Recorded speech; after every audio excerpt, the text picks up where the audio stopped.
we start another radio in part 1, we'll do an introduction and a partial assessment.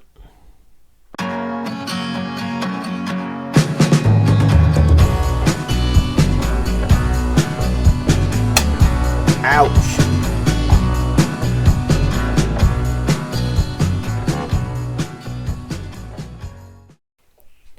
Hello everybody.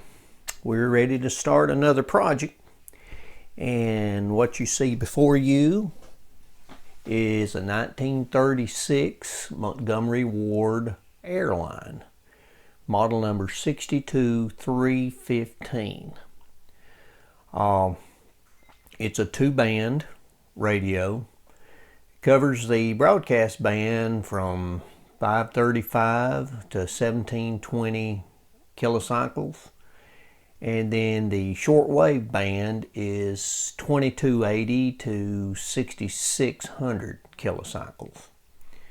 It has 5 tubes. It's got an 80 rectifier tube. The first detector oscillator is a 6A7. The IF amplifier is the 78 tube. The second detector in the AVC is the 75 tube, and the audio output tube is the 41.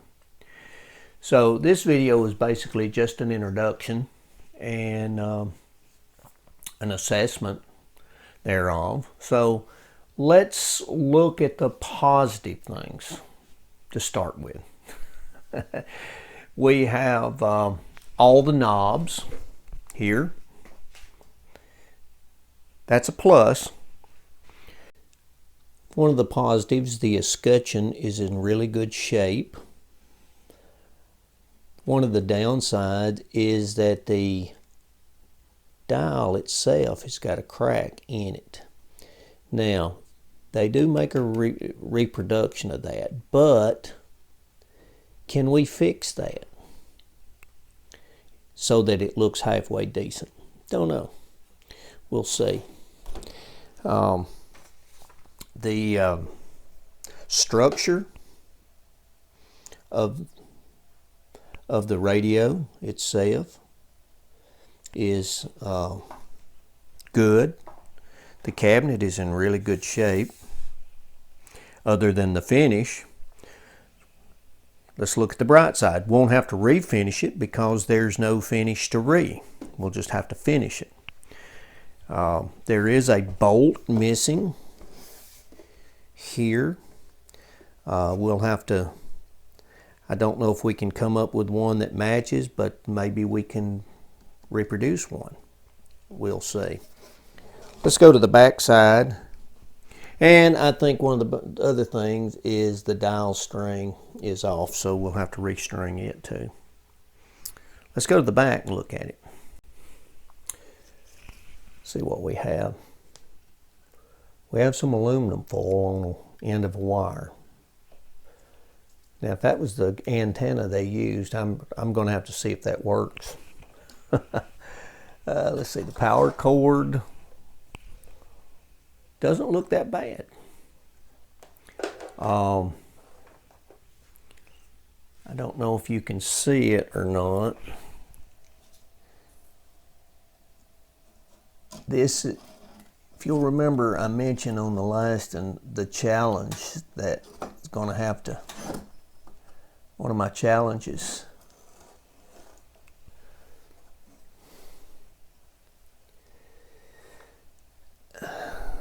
I don't think I can repair that. I think I'm going to have to recone it. Can I do that? Well, we're going to try it. What can if I sit around worried about it and being afraid of it, then it's going to beat me. So we're going to try to recone that. If I can't recone it, somebody out there can. So we'll figure it out. What I like here, don't know if you can see it or not, is there's a plug that disconnects. Of course, the screws,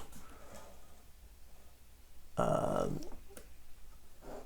think the reason it fell out or could fall out is this was broke, and the screw that was holding, and then the bottom one, the screw's gone, if you'll remember on the front. Looks like all the tubes are in there.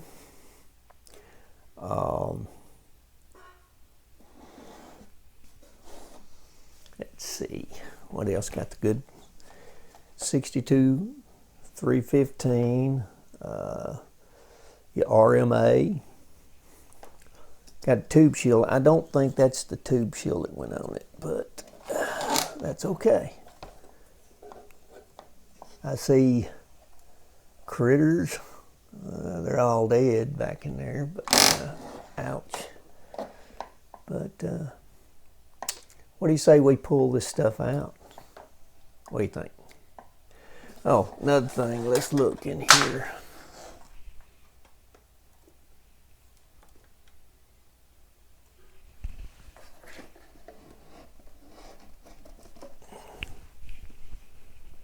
Watch me drop this. Maybe we can see all this. Sorry, I got you on your head, hadn't I? Ward's airline radio, model 62315. And there's all the patent numbers. It's a Series A. I don't know if you can see it. It's over here in this corner here. 55 watts, 105 to 115 volts. There's two positions on the shortwave and the broadcast. There's the tube layout.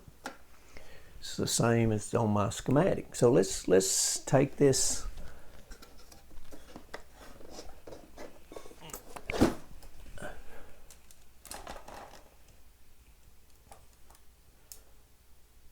I don't think that spider made it. Yeah. All the screws are in the bottom.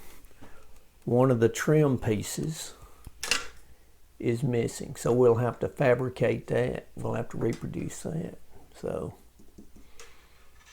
that should not be a big deal. So let's take these screws out and slide this out and see what we have.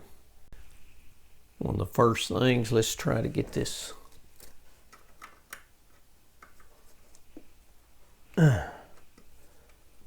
speaker plug has a clip on it.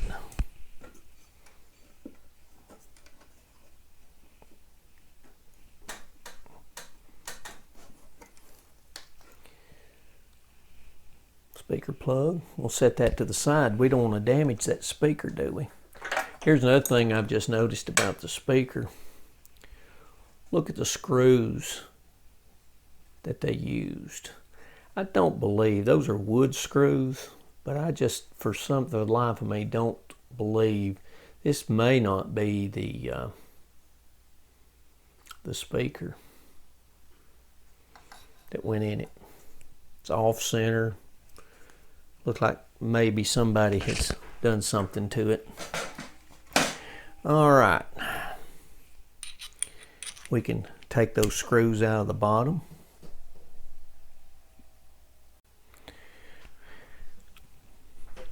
Had a knob stuck.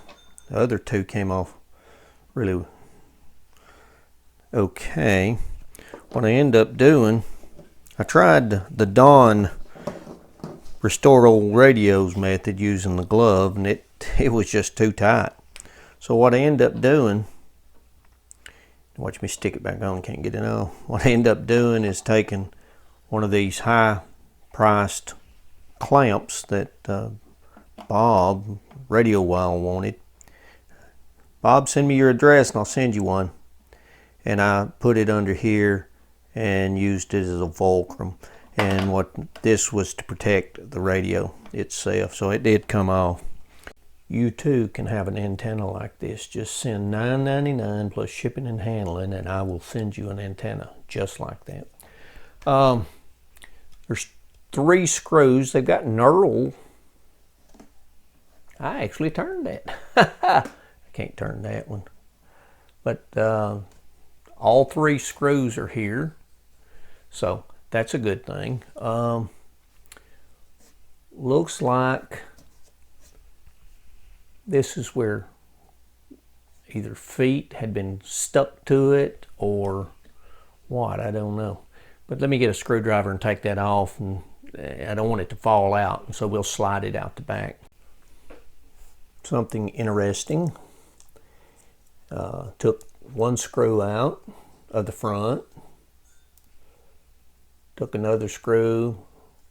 I'm sorry, this one's out the back, but this one's out the front, and then the other one in the front is short too. So I'm just wondering, should this one been in the back? I don't know. We'll figure that out a little later. But there's two shorts and a long screw that holds it in. At least they're all here. That's a plus, isn't it? All right, let's slide this thing out and see what we have.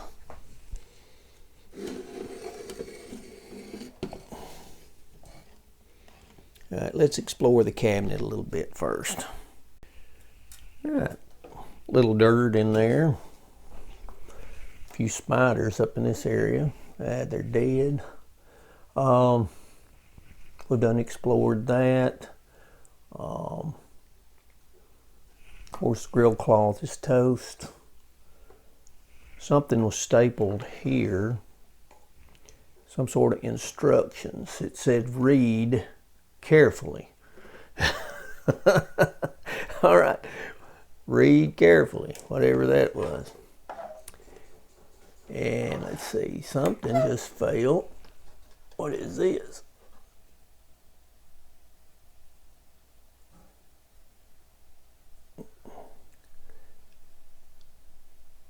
I don't know. I have no idea. We'll put this to the side. I don't know if you can see it or not. It's too small.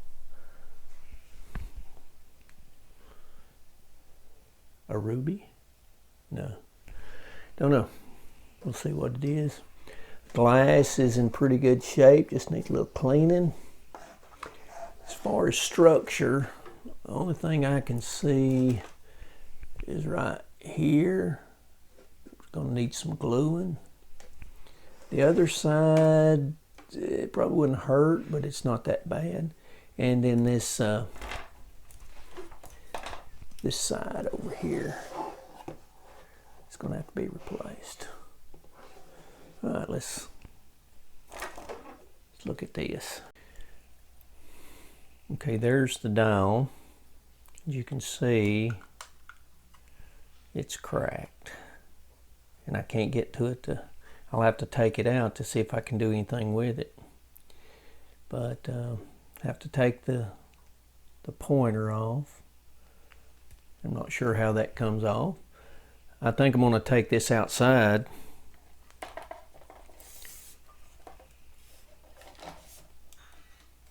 and blow that off before I do anything.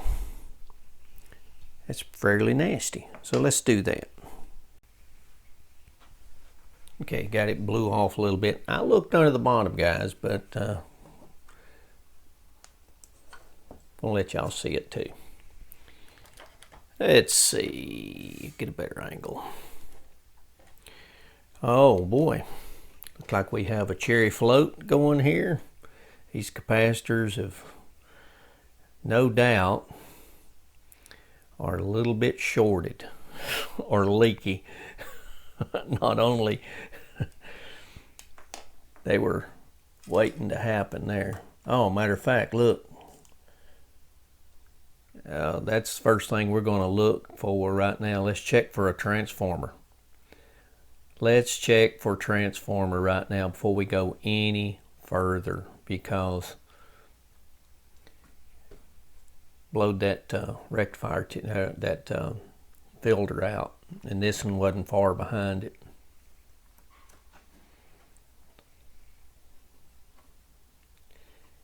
All right, let's do that right now before we get any further. All right, the dust was getting to me, so I went ahead and wiped it down. Before I checked that transformer, I was going to pull these tubes. Right here is the, is that the 41? 41. Lay these up here and then I'll clean those up a little bit. Let's see. If you're not familiar, if you're not sure about the caps on these tubes, it's always best to try to pry them off, because sometimes these get loose, and if you pull it, you can pull it right off. And of course you want to pull by the base also, because they do get loose. And this is the 75 tube. I think you can see that. Of course, this big fat boy up here. Ooh, that pin was loose. That's the 80. Maybe it didn't get that tube. All right.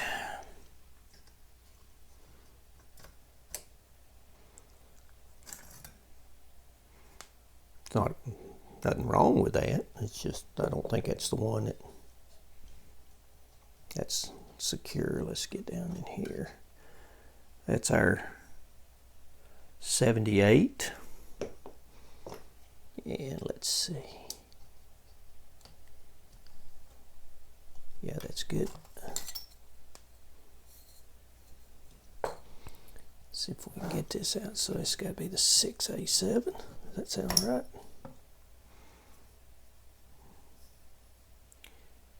And the 6A7. I'll clean those up and we'll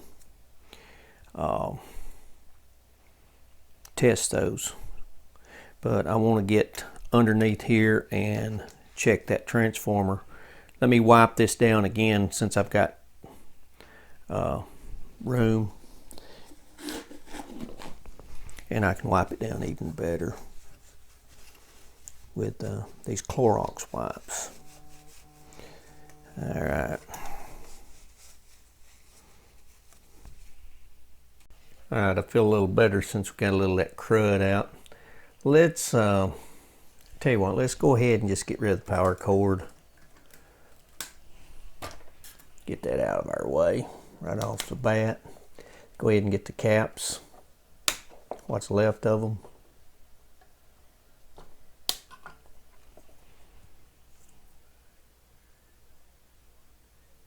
What do you think about that?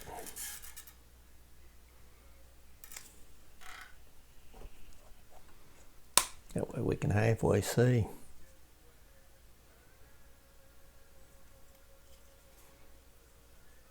These were add-ons, and just wonder if they left the others in place.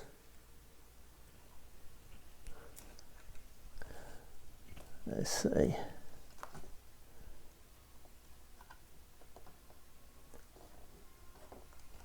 No, that's been clipped out. This one's been left in, I think. Yeah. All right. I'm putting them in the trash right off the bat. Yeah, let's see. Yeah, am I gonna fumble with this cord like I have been before?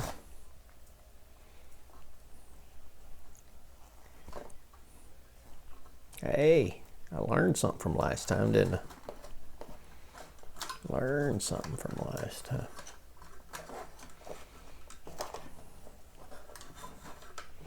I don't know how much I learned, but I learned something, didn't I? Hey, Mo. Hey, Larry. All right, we'll get that out of the way.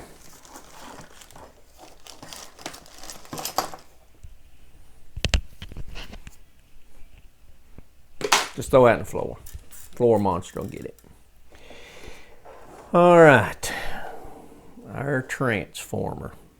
What shall we do? This is our rectifier tube here. Let's put that right there. Unfortunately, my stand won't work on this one either. All right. So where do we need to start? Our primary, I'm just going to bypass that where the, well, I can't, I gotta bypass the cord now, right? All right, this looks like off the power switch. Well,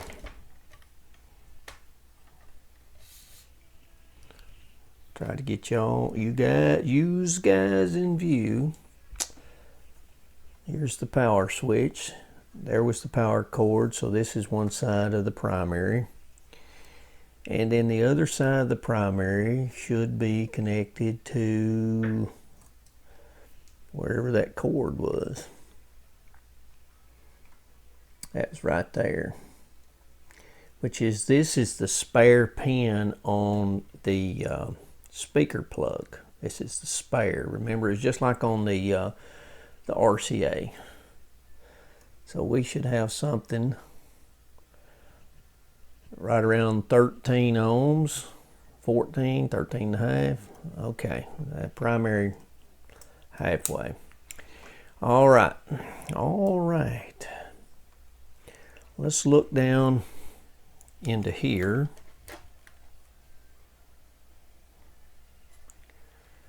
And here's our rectifier tube. Keep losing my pencil. It's my rectifier tube.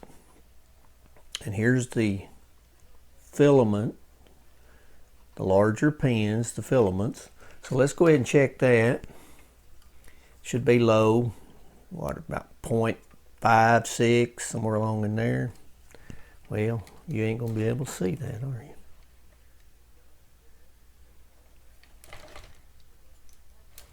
Here we go. If I can get to it. Well, get to it. 0.5, 0.6, okay. Now the other two are the high voltage windings. Goes to the plate, 2 and 3. Which is there. Let's hope this is good. 435 ohms. All right, now,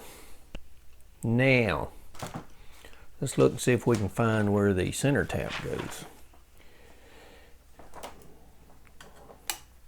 Okay, here is what we just checked. Pins 2 and 3.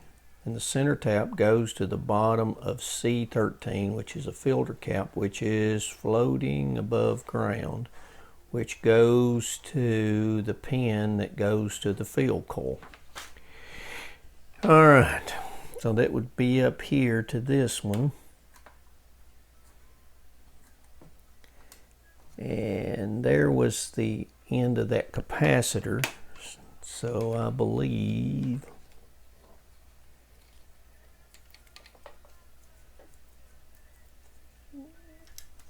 probably to right there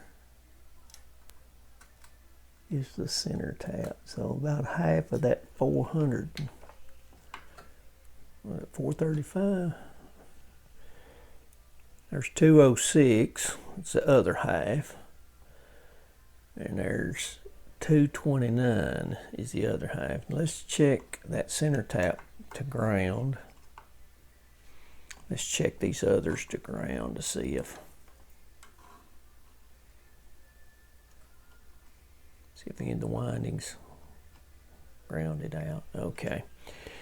Let's go over to another pin or another tube. 6A7, I believe. Don't want to get totally backwards. Yeah, it's 6A7. It doesn't matter. So here's pin 1.